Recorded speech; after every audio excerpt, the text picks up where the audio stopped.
Viral kontroversi juru bahasa isyarat atau JBI saat press rilis penangkapan Peggy alias Peron pada Minggu 26 Mei.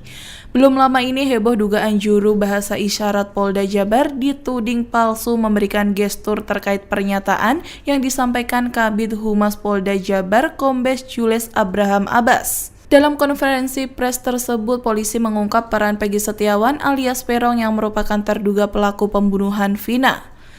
Dikutip dari tribunnews.com, sosok Peggy Setiawan diduga pelaku utama pembunuhan Vina dan Eki. Juru isyarat pada konferensi pers Peggy Setiawan di kasus Vina bertugas menyampaikan informasi yang tepat bagi para golongan disabilitas. Namun yang menjadi sorotan ialah gerak dari juru bahasa isyarat Polda Jabar tersebut. Adapun dugaan kecurigaan terhadap juru isyarat palsu itu awalnya heboh setelah diungkap oleh akun X @pikiping.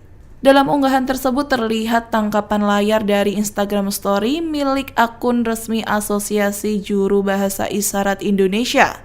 Asosiasi Juru Bahasa Isyarat Indonesia menyebut kalau juru bahasa isyarat di press rilis kasus Vina Cirebon menampilkan isyarat yang tidak sesuai dengan kalimat dari pihak kepolisian.